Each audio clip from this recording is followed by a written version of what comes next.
Flamme, il s'insurge, il parle avec émotion. Francis Gosselin.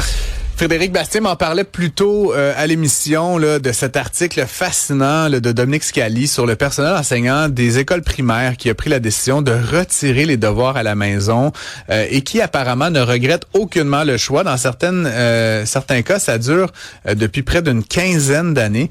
Apparemment, ça n'a aucunement affecté l'apprentissage ou la réussite des élèves. J'en parle avec l'auteur de l'article, Dominique Scali. Bonjour. Bonjour. Merci d'être avec nous, chers collègues. Déjà, quelles étaient les motivations initiales pour retirer la portion devoir à la maison là, de la programmation scolaire? C'est comme quelque chose qui revient, c'est un petit peu cyclique.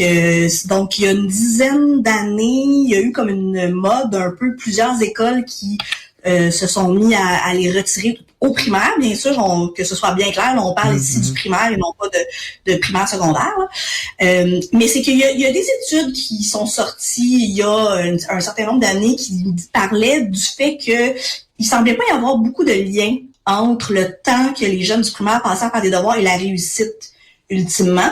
Donc, il y a comme cette espèce d'idée-là que les devoirs au primaire sont pas très utiles qui s'est installée. Et il y a certains milieux, certaines écoles où c'était juste pas possible. Tu sais, on prend l'exemple du collège Sainte-Ambroise, qui est une école publique au Saguenay, qui est en milieu très rural. Ben, les devoirs, ça coïncide en même temps que quand les parents sont au champ ou à l'étable et tout ça, parce que c'est très, très agricole. Donc, c'est juste pas possible. Et t'as des milieux comme ça, ou très défavorisés, où ils se rendaient compte que les devoirs étaient juste pas faits. Donc, c'était comme pas très utile dans ce sens-là. Donc, vers 2016, à peu près, il y a eu comme plein d'articles sur des écoles comme ça, puis après ça, on en a plus parlé. Donc, j'ai voulu vérifier un peu qu'est-ce qui arrive avec... Ouais.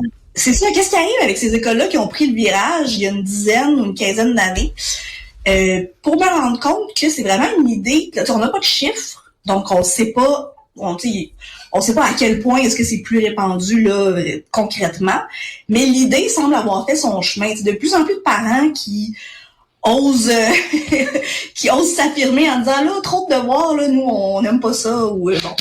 Et des profs aussi qui remarquent que autour d'eux, eux, à l'époque, ils étaient un peu les pionniers, puis là, autour d'eux, il y a de plus en plus de profs qui font à peu près la même chose. Donc, essentiellement, les devoirs se font désormais en classe. Hein? Je me demandais, du point de vue des enseignants, est-ce que c'est aussi bien reçu? C'est-à-dire que ça doit quand même un peu alourdir leur tâche que de devoir faire de la supervision de devoirs là, par rapport à l'enseignement, disons, plus traditionnel. Comment est-ce que, justement, les principaux concernés reçoivent là, cette nouvelle manière de faire, finalement?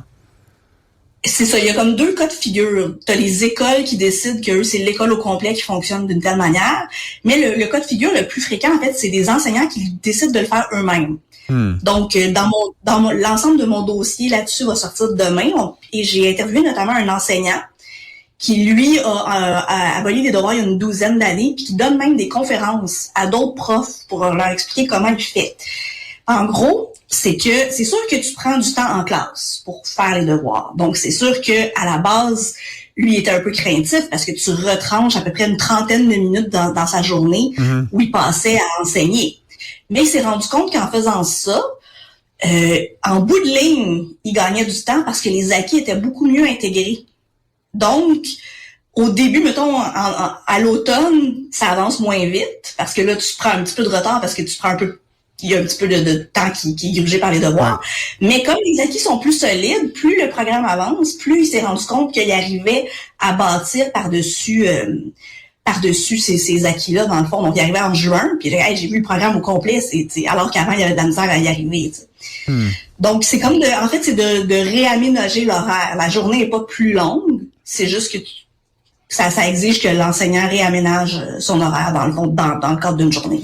Je comprends que pour certains parents, là, on parlait dans les milieux ruraux là, qui sont au champ ou en train de faire le train là, ou d'autres parties de leur journée qui est peut-être moins optimale, mais je sais que moi personnellement, en tout cas mes parents faisaient les devoirs avec moi, puis c'est quand même une façon aussi pour les parents de suivre l'évolution de leur enfant, de savoir de quoi tu parles à l'école, tu sais, les mathématiques, le français, la géographie, le je ne sais trop quoi.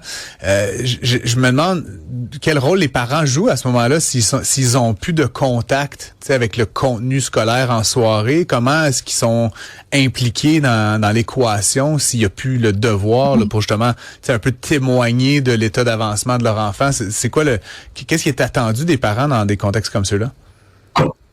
Ben, mettons, si je prends l'exemple de l'enseignant qui lui a fait ce virage-là, c'est qu'il va constamment communiquer il va envoyer toutes les traces écrites aux parents. Donc, les parents ont accès à peu près tous les petits travaux qui sont faits, tous les petits examens, et ils ont même des mini-bulletins un peu plus souvent que le bulletin qui vient à chaque étape, dans le fond.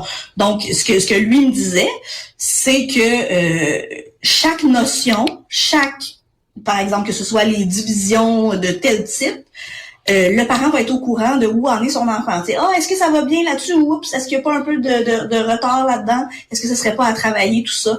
Donc, d'une certaine façon, le parent est tout aussi bien informé, voire peut-être même encore mieux que par les devoirs, parce que des fois, les devoirs, en fait, ça dépend. Puis là, c'est tout un autre pan du dossier qui va être publié en fin de semaine.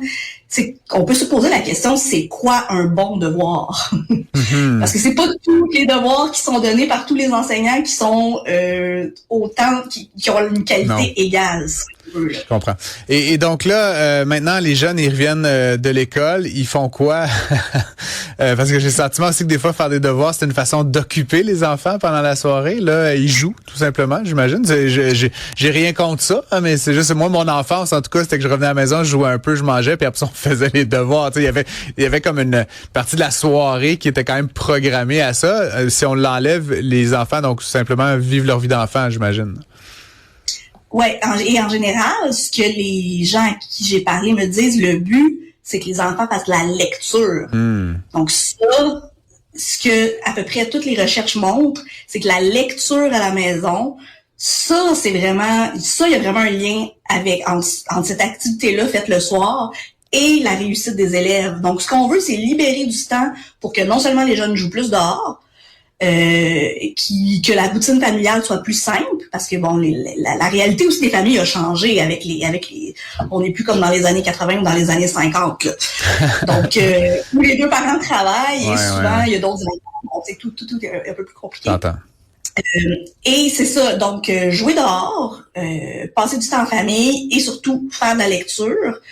Puis là, évidemment, c'est là que le temps d'écran entre en compétition. Ouais.